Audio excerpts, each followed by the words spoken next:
Hello mga kutika, it's Mega Liza Montero, your pharmacist, and welcome to my channel! Oh yeah! Pero yun na nga, diba? Ngayon na lang ako nakita ulit dito sa aking YouTube channel. Pasensya na, may na-issue yung auntie nyo. Pero yun na nga po, magbabalik na po ako sa pag-vlog-vlog. Sana mapanindigan ko kasi magdi-December na. Gusto ko din kasi talagang mag-vlogmas nitong December. Kaya supportahan nyo. Sana na-miss nyo ako. Kung hindi nyo na ako na-miss, edi hindi talaga. Yun lang, hindi mag-attitude for today's video. Pero yun na nga, sa video na to, nakita nyo naman sa ating thumbnail, ipapakita ko sa inyo yung first ever, hindi siya first ever actually, ipapakita ko sa inyo yung aking dream car. Uy, sa mga nakakilala talaga sa akin dyan, alam nyo na ilang taon ko itong pinagdadasal, ilang taon ko ito minamanifest, kaya naman papakita ko na siya sa inyo. Hello mga kutika, so yun na nga, nandito na naman po kami sa Suzuki para tignan na naman po ulit, paulit-ulit, as in talaga binabalik-balikan namin ilang taon na itong Suzuki Jimny. Wala naman sigurong masama kung itatry namin tignan kung ano yung itsura nito. Alam nyo, sa ilang taon ngayon na kami naglakas loob tumingin ng physical, as in puro kami internet dahil. Pero ngayon nahahawakan na, pero hindi nga lang sa amin. So yun na nga, alam nyo bang ilang beses na kami humingi ng brochure na ganito, tapos ilang beses na rin kami nagpa-compute. Pero malay natin, di ba? Ipagkalog sa atin ng Diyos. Inusun ko lang siya konti para makita nyo yung buong ano niya. So, quick tour tayo. Let's go. Tignan nyo naman kung saan ako nag-i-intro. Sa labas ng pinto namin, be. Pero yun na nga, tara, sasama ko kayo. Ito si Snow, ang aking Suzuki Jimny GLX 2024. So, papaikutan ko muna kayo sa kanya. Ito yung tsura niya. Uy, wala na sa anggulo. Masyado ka nang magulo. Yan. Ako muna. Ayan o. Selfie! Ah, ang arte. Bawal tayo mag-igay. Pero yun na nga. Ito yung tsura niya sa personal. Ito yung parang temporary niya. Yung conduction number. Uy, hindi ako maalam sa mga ganitong teki-teki sa sasakyan ha. Pagpasensyahan nyo na. Tapos, ito yung tsura ng gulong niya, ng mags niya. Ang forma niya, be. Ang ganda kahit hindi mo napapalitan, hindi mo na muna ipa-upgrade. Ang ganda-ganda na niya. Tapos, ito yung tint na pinalagay namin. Medium yan. Lahat medium. And hindi pa daw pwede ibaba yan.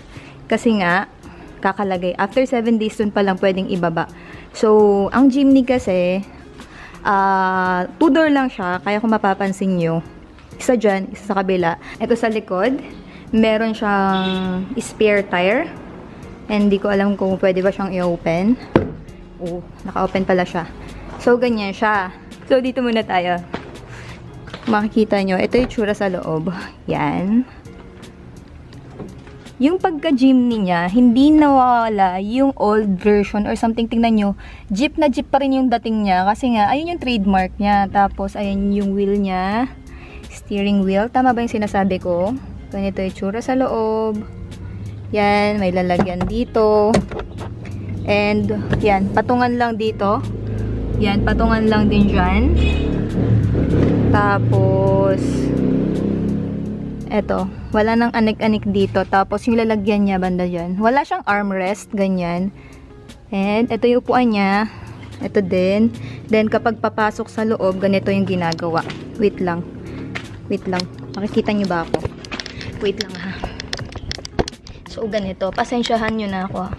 Pasensya na be. Mag-isa ko nagpa-vlog. Kita nyo ba? Ganito ang ginagawa para makapasok sa loob. Yan. So, yan. Then, ito yung tsura niya sa loob. Yan. Uy, nasa na kayo? Yan. Maluwag naman sa loob. Yan, parang 4-seaters lang ito. Siguro pag lilimahin nyo dito, medyo masikip na kapag kunyari tatlo kayo sa likod. Medyo masikip na, masikip. Pero yun na nga, ito yung tsura niya sa likod. And pagdating dito, wala na yung parang lalagyan ng mga juice. Pwede mong patungan pero wala siya yung parang compartment, something ganyan. Tama ba yung sinasabi ko? Yan, ganito siya. Then papakita ko sa inyo sa likod. Let's go. Ay, meron din palang seatbelt dito Seatbelt, pati sa harap. Then, sa likod naman papakita ko sa inyo. Ganito siya. Kung ayaw nyo naman magsama sa likod, wait lang. Pwede nyo siyang ganyan ito. Yan. Yan. Kaya kung may mga stocks kayo, or something, may mga i-deliver, ganyan. pwede mo siyang gawing ganyan. Yan. Ang cute, diba? Pasensyahan nyo na, ha? So, ganyan siya. Then, hihilain mo lang siyang pag ganyan. Para maibalik. Pero, ayan o.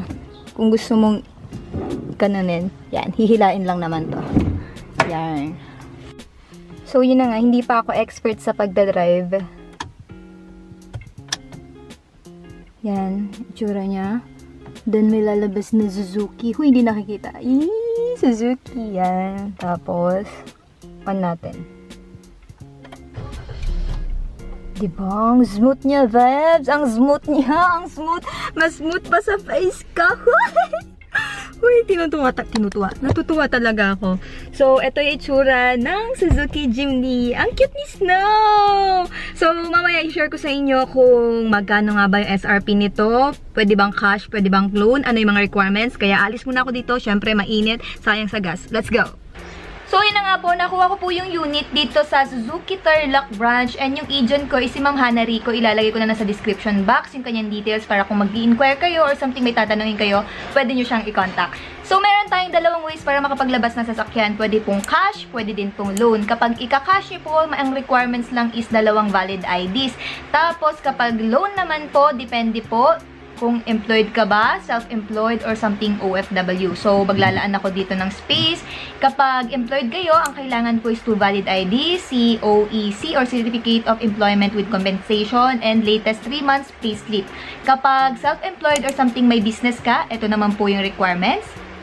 And kapag OFW naman po kayo, ito po yung requirements. Iba din yung freebies na binibigay nila depende kung cash or loan. Parang mas madaming freebies kapag loan.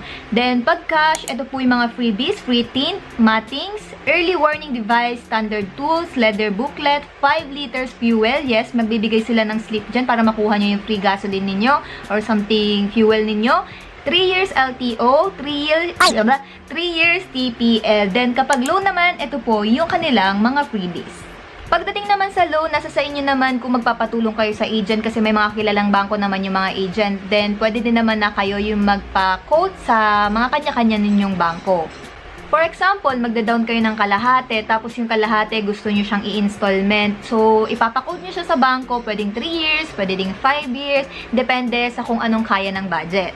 Pagdating naman sa insurance, free yan kapag loan. Pero kapag cash, pwede kayong mamili kung sa loob kayo kukuha ng insurance or something sa labas. Nasa sa inyo pa rin naman yan. Pero kami kasi nagpa-quote kami, mas mura talaga kapag sa labas. Pero kung may mga budget kayo, why not sa loob, diba? Para hindi na rin kayong ma-hassle na pumunta after nyo sa kasa, pupunta pa kayo sa something, sa insurance, ganyan. Kung may mga budget, i-go nyo na sa loob. So, that's it for today's video. Again, this video is not to brag. Gusto ko lang i-share sa inyo kasi isa to sa mga pinapangarap ko. Taon-taon ko talagang minamanifesto and ngayon, nakuha ko na karapat ko naman sigurong i-share sa inyo yung kabutihan ng Diyos sa buhay ko. Pero yun na nga, hindi naman natin makokontrol kung ano yung iniisip ng ibang tao. Yung iba may inspire sa'yo, mamomotivate sa'yo, pero yung iba hindi natutuwa sa achievement na meron ka. Pero ipagpatuloy lang natin kasi alam naman natin na sarili natin na pinaghirapan natin to.